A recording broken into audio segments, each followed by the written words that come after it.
దైవజనులు షాలేమని చెప్పగా నేను విన్నాను. ఒక దైవజనుడు తనకున్నటువంటి చిన్న పరిచర్యలో చిన్నగా పరిచర్య నడిపిస్తూ ఉంటే ఆదివారపు ఆరాధనలు జరిగేస్తున్నటువంటి క్రమంలో ఒక కుటుంబం ఒక 2 లేదా 3 వారాల నుంచి అక్కడికి రావట్లేదంట. మామూలుగా అయితే రెగ్యులర్గా కలుస్తారు వాళ్ళు. ఓ 2, 3 వారాల నుంచి వాళ్ళు అక్కడికి రాలేదు. అయితే దైవజనుడు ఆదివారం గమనించాడు, చిన్న మంద, ఎవరొచ్చారు ఎవరు రాలేదని ఒక అవగాహన ఉంది. అవగాహన బట్టి పలానోళ్ళు 2 వారాల నుంచి రావట్లేదు అని గుర్తిరిగి ఆ ఇంటిని దర్శించడానికి గృహ దర్శనానికి వెళ్ళాడట. ఆ గృహ దర్శనానికి వెళ్ళేసరికి ఆ సోదరి ఏదో పని చేసుకుంటా ఉంది, పిల్లలు బయట ఆడుకుంటా ఉన్నారు. వెళ్ళాడు, పలకరించాడు. చెల్లి బాగున్నావా అని పలకరించుకుంటూ వెళ్ళాడు. అన్నయ్య బాగున్నాను అన్నయ్య. అమ్మ 2 వారాల నుంచి రావట్లేదు అంటే అంటే చిన్న చిన్న కారణాలను బట్టి రాలేకపోయాం అన్నయ్య అదని చెప్పేసి ఆమె మాట్లాడుతూ ఉంది.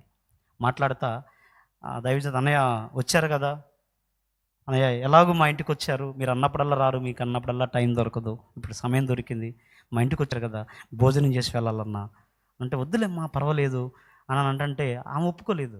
లేదన్నా మీరు భోజనం చేసి వెళ్ళాలి, అది మాకు దీవెన అని ఆమె తన దగ్గర ఉన్నది ఏదో వండింది. కూరగాయలకు కూడా ఏమి లేవు, ఏదన్నా సరైన కూర చేయడానికి కూడా ఆమె దగ్గర పరిస్థితి లేదు. ఆ పచ్చడి ఏదో ఉంటే ఆ పచ్చడి వేసింది. పచ్చడి వేసి అన్నా వేడి వేడిగా ఉందన్ను రాన్న భోజనానికి అని పిలిచింది. పిలిస్తే దైవజనుడు కదా కాదని లేక వెళ్ళాడు, కూర్చున్నాడు. ఆ వండిన అన్నం అంతా ఆయనకి వేసింది. పాపం పిల్లలు కదా ఆడుకుంటా అమ్మ అన్నం వండిందని వాళ్ళు పరిగెత్తుకుంటూ వచ్చి అమ్మ మాకు కూడా అన్నం పెట్టు, ఆకలి అవుతున్నాను అన్నవరాలు. అరే మీరు ఇప్పుడు కాదు తర్వాత పొండి అంది. ఆ దైవజనుడు ఆ పిల్లలకి వెళ్ళి చూశాడు, ఆమెకి వెళ్ళి కూడా చూశాడు. అమ్మ పిల్లలు ఆకలి అంటున్నారు కదా పెట్టొచ్చు అని అంటే వాళ్ళు తినకూడదులే అన్నయ్య, అన్నయ్య వాళ్ళు తినకూడదులే అన్నయ్య.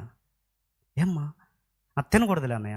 ఏమ్మా ఎందుకు, ఆకలి అవుతుంది అంటున్నాడు కదా అంటే అన్నయ్య అవి దశం భాగం కింద తీసిన బియ్యం అన్నయ్య, అవి దేవుని సన్నిధికి ఇవ్వాలి అని అనుకున్నాను, అవి ఇవ్వటానికి వద్దాం అనుకున్నాను కానీ 2 వారాల నుంచి బస్ ఛార్జీలకు కూడా డబ్బులు లేక ఆ దశం భాగం కింద తీసిన ఆ బియ్యం కూడా నేను ఇవ్వలేని పరిస్థితిలోకి వచ్చాను అన్నయ్య, అవి దేవుని పేరట అవి మీకు మాత్రమే చెందాలని పక్కన పెట్టాను, వాడు తినకూడదులే అన్నయ్య అంది.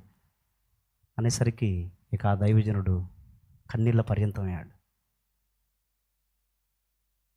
కన్నీళ్ళ పర్యంతమై ఏడవటం మొదలుపెట్టాడు. దేవా నాకు కొద్దో గొప్ప ఉంది, పచ్చడి మెతుకులతోనే నేను తినగలుగుతున్నాను, ఈ బిడ్డలకు అసలు తినటానికి లేని పరిస్థితి, తినటానికి లేని పరిస్థితుల్లో కూడా ఇది దేవుంది, ఇది దేవునికే ఇవ్వాలన్నంత శ్రద్ధ, ఇంత యథార్థత, ఇంత విశ్వాస్యత నా దగ్గర లేదు కదా అని ఏడ్చి కన్నీళ్ళు తుడుచుకుంటానే ఆ చిన్నోడిని పిలిచాడు. చిన్నోడా రారా అంటే వద్దురా అన్నయ్య వద్దు, రారా చిన్నోడా పిలిచి కూర్చోబెట్టి అమ్మా నువ్వు దేవుని పేరట నాకు ఇచ్చావు, ఇది నాకు చెందిందే కదా, నేను ఇప్పుడు చిన్నోడికి పెడతాను అని కష్టంగానే మళ్ళీ తినకపోతే ఏమన్నా బాధపడిద్దాను 2 ముద్దలు తిని ఆ మిగిలినంతా ఆ చిన్నోడికి పెట్టి ఆ చిన్నోడు తింటా ఉంటే చూసి కన్నీళ్లు దుడుచుకొని ఆ దైవజనుడు అక్కడి నుంచి లేచి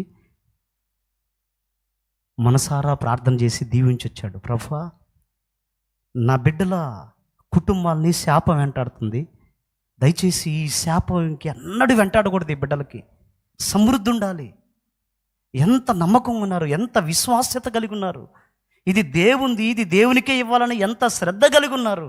ఇవ్వాలనుకున్నాం కానీ ఇచ్చేదానికి ఛార్జీలకు లేవని అందుకని పక్కన పెట్టాను. ఎంత శ్రద్ధ ప్రభువా, నీకు చెందింది నీ సన్నిధిలో అప్పగించాలని ఇంత నమ్మకత్వం నాకు కూడా లేదని ఇలా దీవించమని ఏడ్చి ఇంటికి వచ్చాడంట.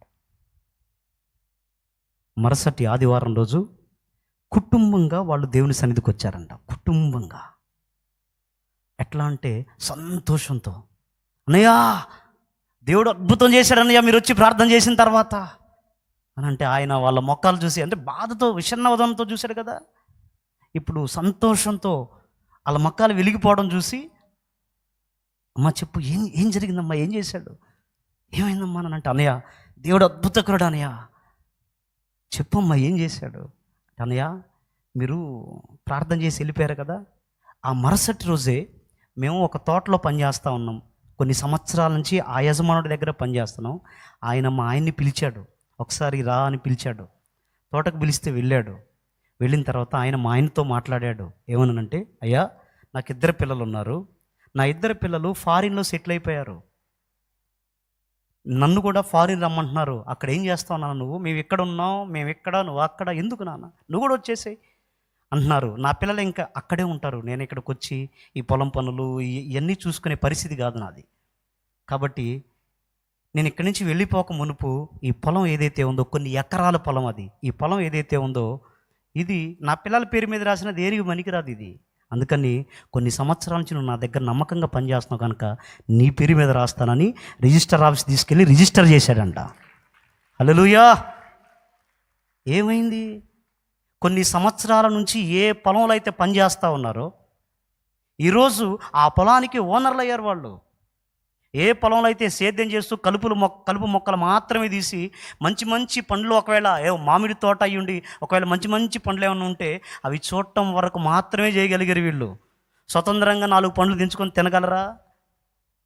మళ్ళీ ఓనర్ చూస్తే ఏమన్నా అంటాడేమో, భయం ఉంటుంది కదా. ఇప్పుడు అది లేదు. ఏ పొలంలో అయితే నమ్మకంగా పనిచేశారో ఆ పొలానికే ఓనర్ అయ్యేటట్లు దేవుడు కృపనిచ్చాడు. ఎందుకు అని అంటే, ఇంత నమ్మకంగా వాళ్ళు ఉన్నందుకు ఎంత విశ్వాస్యత చూపించాడు దేవుడు. హల్లెలూయా. దేవునికి ఇచ్చే విషయంలో, దేవుని పని విషయంలో నువ్వు ఇంత నమ్మకత్వాన్ని కనబరిస్తే ఇంత దీవెన, పట్టజాలంత దీవెనిస్తాడు. అది ఎలా సాధ్యం అంటే, ఏముంది లేదు, మనకే లేదు అంటే కుదరదు. అశ్రద్ధ చేయాల. ఇది దేవుంది, ఇది దేవునికే చెందాలి. శ్రద్ధ. ఆ శ్రద్ధ వాళ్ళు ఆశీర్వదించబడటానికి కారణమైంది. వాళ్ళు ఊహించలా, కానీ జరిగింది. చాలేమన్నాయి చెప్పగానే నేను విన్నాను. దేవునికి మహిమ కలుగును గాక.